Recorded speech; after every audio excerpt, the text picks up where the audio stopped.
Vendredi 8 mai 2026, c'est l'heure du journal en français sur le studio Kalangu. Présentation Assoumana China. La Croix-Rouge nigérienne et les acteurs humanitaires réaffirment leur engagement aux côtés des communautés vulnérables. C'est à l'occasion de la journée mondiale de la Croix-Rouge et du Croissant-Rouge célébrée ce vendredi 8 mai. Les états généraux des travaux publics se sont achevés ce vendredi à Niamey. À l'issue des travaux, plusieurs recommandations ont été formulées pour améliorer le secteur.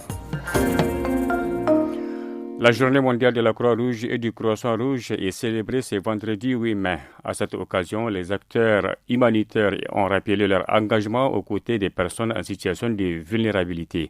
Cette année, l'accent est mis sur le renforcement de l'assistance, indique Adamou Amadou Tijani, coordinateur de la communication à la Croix-Rouge nigérienne. Il est au micro de Sakina Sadou Gazibo. La particularité de cette année, c'est que nous avons défini un thème uni de l'humanité. Un choix qui nous guidera à penser à ces communautés qui souffrent, à ces communautés qui sont dans le besoin, à ces communautés qui sont dans la détresse. Donc, si nous unissons nos efforts ensemble, nous pouvons bâtir des communautés plus fortes, plus résilientes, mais surtout des communautés qui sont prêtes à ne plus être assistées. Pour les victimes, nous avons plusieurs choses à faire. Par exemple, nous avons apporté la dignité. C'est quoi la dignité? Pour que ces victimes-là ne puissent plus aller tendre la main, nous avons créé les activités génératrices de revenus. Nous avons créé les cultures maraîchères, les moyens de subsistance. Donc, nous avons aider ces communautés à se prendre en charge. Et ça aussi, c'est la marque Croix-Rouge.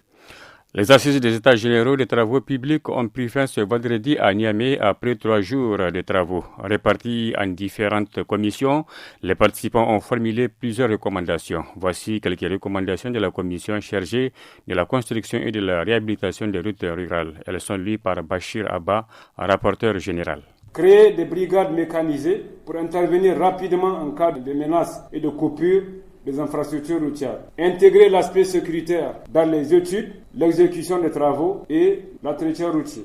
Renforcer et formaliser les participations communautaires, à la fois l'aménagement et pour l'entretien, afin de garantir une meilleure pérennité des investissements. Prendre toutes les dispositions pour dédommager les personnes impactées par les projets dans le cadre de réalisation des projets d'infrastructures routières avant tout démarrage des travaux. Intégrer systématiquement les routes rurales dans le plan de développement local et dans les stratégies sectorielles, transport, agriculture, développement rural. L'acheminement des pèlerins nigériens par vol charter lancé le mardi 5 mai se poursuit. Un deuxième vol est prévu cet après-midi. Selon le COHO, plusieurs produits interdits ont été retirés des bagages lors des premiers départs. Il s'agit notamment des sacs de noix de cola et des médicaments sans justificatif médical. Le commissariat à l'organisation du Hajj rappelle que ces pratiques exposent les pèlerins à des sanctions des autorités saoudiennes pouvant aller jusqu'à l'arrestation ou l'expulsion. Par ailleurs, le groupe Bab Maka a annoncé ce jeudi 7 mai le décès d'une pèlerine après un léger malaise sur la route de Médine. Et maintenant, direction Ayerou, dans la région de Tillabéri, où notre correspondant s'est intéressé à la vente du poisson frais. En cette période de chaleur, le poisson est disponible en grande quantité. Une situation qui permet à plusieurs femmes d'en faire une activité génératrice de revenus. Parmi elles, Boussura Nuhu, elle est au micro de Youssouf Alwali.